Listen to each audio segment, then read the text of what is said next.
Welcome, everybody. My name is Thomas Shuttenhelm, and I'm the Artistic Director at Network for New Music. And today we are featuring a special interview with one of our featured composers and performers on our upcoming concerts on October 16th and 17th. Welcome, Jiji. Hi, Jiji. Thank you so much for having me. Oh, I'm so glad you can make the time. I know how busy you are and how busy things are getting for everyone. You really have an exceptional career, and I'm looking forward to talking more with you about that. But I'm sure what everybody's eager to know is when did you start playing guitar and what got you into playing the guitar? Yeah, it's a really funny story because I really wanted to play in a band, really. I was like more exposed to pop music and rock music. And I was really heavily influenced by Richie Blackmore from like Deep Purple and Jimmy and Prince and PJ Harvey. And like for me, that's what I wanted to do. So I begged my parents to take me to a music shop, and they were, insistent on maybe not now, but the classical guitar's on sale. But if you do this really well, we'll buy you an electric guitar. And so they never did. They never bought me an electric guitar. I'm still resentful about that. No, I'm just kidding. But I fell in love with the classical guitar because then I was exposed to like the Assad brothers, and Yes. Assad family, like Badi Assad and this Japanese guitarist Kari Miraji and John Williams. I mean, I was just like, oh, this is what I want to do. So I started playing the guitar since I was 8. I was like, Yeah, well, I find really interesting about your career is that you do play both electric and classical. So how do you balance what was at maybe previous times two separate styles? You really bring them together for us. yeah, I mean, it took me a while, I felt like I had to always separate my interests, like, that pop music or, electric guitar pieces.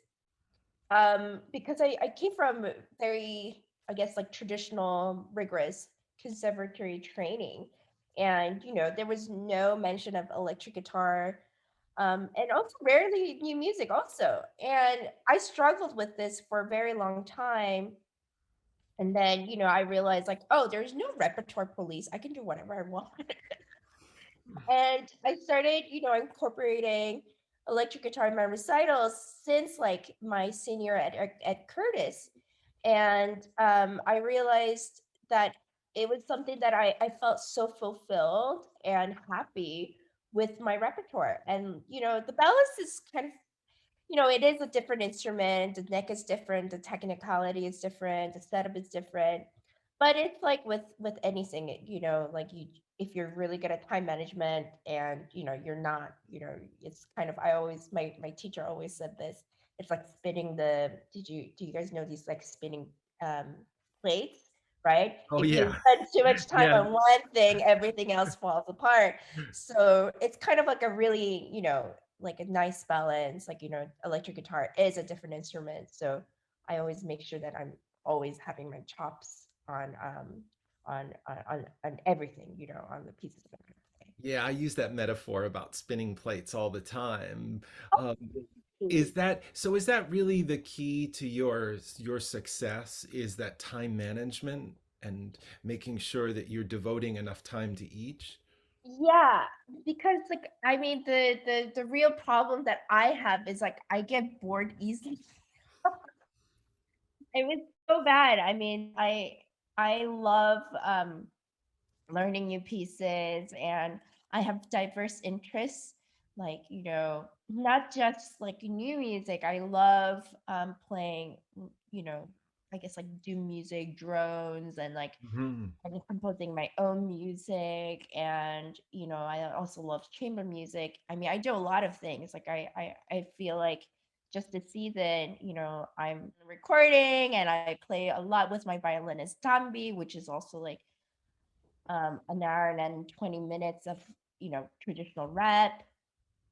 So like, I'm just kind of all over the map. And the thing about the tricky thing is like, how do I balance this? I mean, I get this question a lot, and just looking at my calendar and just being able to maintain all this rep, like 3 to 4 hours rep, it is it's something that I feel that I benefit a lot from, time management and being able to do different kinds of music. And I think I feel so much happier if I'm not doing the same thing over and over again. So Yeah, I think that's really what distinguishes you and your really exceptional career is you do performing solo, you do chamber ensembles, orchestras, you cross genres, you perform such a variety of traditional repertoire and experimental repertoire as well. yeah, And I think what people are going to find so interesting about your programming and your performing is you really bring that together and help us to hear it as a whole. And I think that's maybe unique to our era that we're living in. And I just, wondered about how you think about music in these particular times, whether it be pandemic times or just the early part of the 21st century. yeah, I don't know. I feel like after the pandemic, people have. I feel like a lot of artists came out of it totally different. Also, I mean, I see a lot of um difference in programming. I feel like a lot of people realized, oh, we need to change something about how we've been doing, and I feel like that people are also more cautious about repertoire choices, and it's been really exciting. And also the younger generation too. I feel that, like, for me even, playing electric and classical guitar, it's not very unique. It's not, a lot of people have been doing this for a very long time, and I can't feel like, oh, I am the pioneer. But like, I feel that even the younger generation, even my students, they're really interested in that too. So that was a totally different time when I was growing up. Like, my peers weren't doing it in school. So Yeah, I'm so glad you mentioned that because I think that's important that I think you and I, we live in that kind of second generation of where people do play more than one instruments. And we find that right now we are finding classical and electric on the same stage. But I think you combine it so originally. And again, I think so thrilled to share with audiences your repertoire. I'm wondering if you could tell us a little bit more, because we know you're going to be playing one of your own pieces. yeah, Could you tell us more about, your approach to composition and also playing your own original music? yeah. So it's really interesting because I've been mostly writing for electric guitar. So this is actually my first. This is my only second piece that I wrote for classical guitar, and this is called a place to stay, and it's actually like more influenced kind of by um um this piece by sorry, Leo Brower. Yeah. And it was not one of his like more like kind of virtuosic pieces, but his Canción de Cuna. Oh, And yeah. So Leo, for our audience, is Leo Brower is a wonderful Cuban composer, and the Canción is wonderful. Is that the one in D major with the drop D yeah, tuning? Yeah. yeah. So I've been kind of listening to that a lot, and I just had recorded with the cellist John Henry Crawford, wonderful cellist, and that was just like, it was kind of this like bug that I had in my ear, and I just couldn't get it out. So the one of the things I wanted to do it is like tire myself, and it was this kind of thing that, do you guys know about astral projecting? It's like when you have like an outer body like experience and you go on this journey. And I had this like kind of thought, oh, it would be kind of cool if we could all like astral project in dreams and help each other when somebody has a nightmare or something like that. Mm. So that was kind of like a sweet little like a love song that I made for my fiance, because I'm in a long distance relationship, and um I wanted to write something that, just he's got like to contain. I'm a very emotional person, so I write a lot of these kind of emotional pieces. And so I wrote this, and it's very smooth, and it's like a lullaby, and it has kind of a lo-fi effect to it. I wanted to write something very calm, which is not something that I write. Like most of my electric guitar music is very loud and lots of texture, and just like I'm really more interested in like the sonic quality of my composition. So this is kind of interesting that I wrote a classical guitar piece that has like a really gentle like melody and nice structure, and it's more of my traditional piece actually. Well, I love that concept of meeting in some dreamscape and helping each other, Yeah. because I think through your performing and through music performance we are helping each other, and I know you've brought great comfort to many people through your music and through your performances. Thank you, thank you.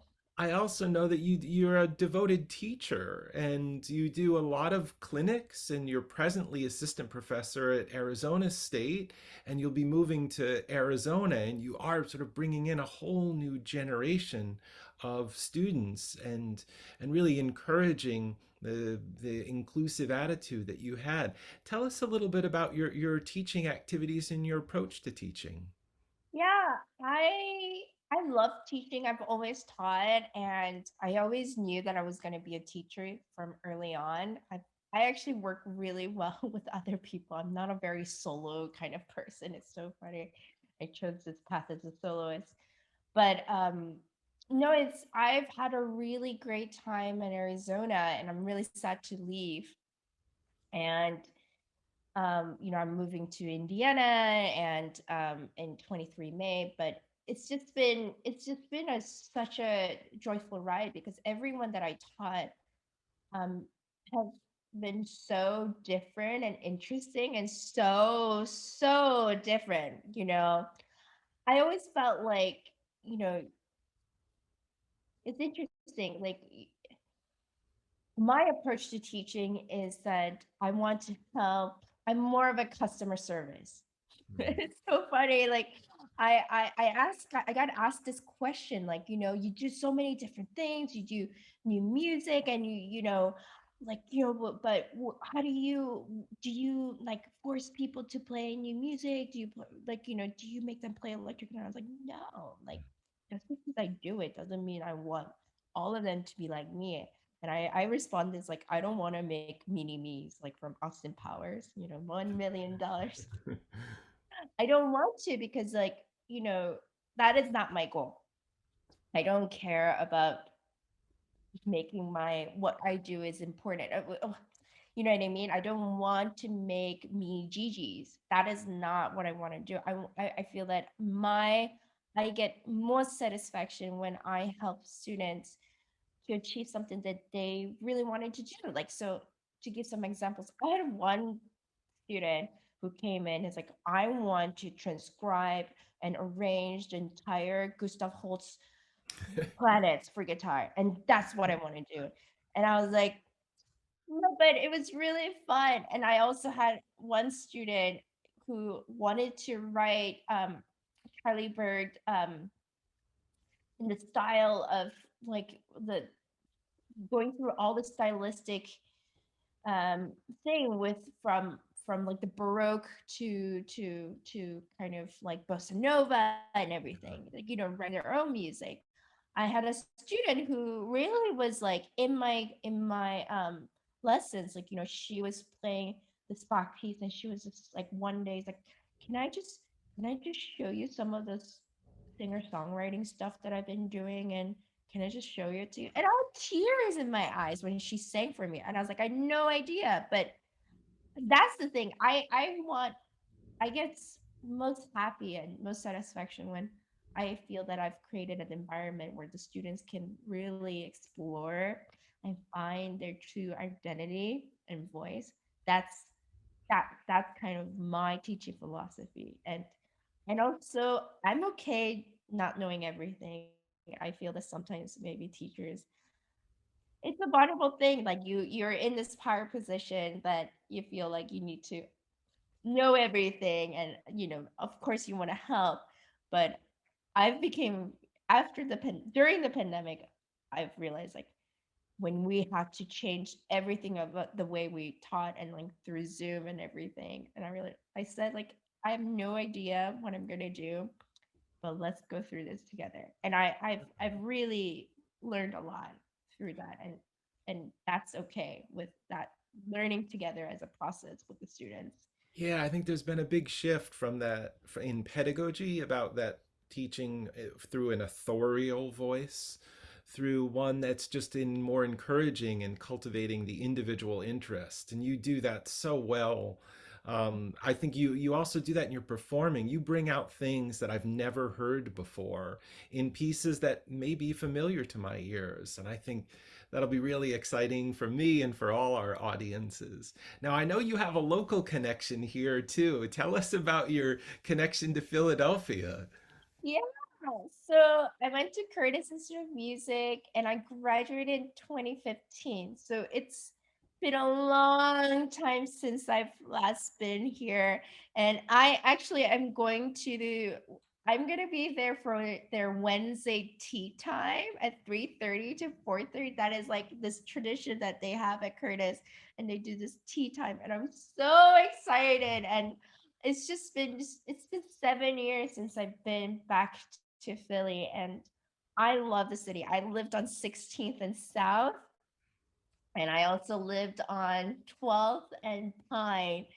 So I am very excited that that I'm going to be back in Philly. I'm going to go eat all of the same things. I'm going to definitely go to Franklin Fountain. I have the ice cream place, and I'm very excited to be back.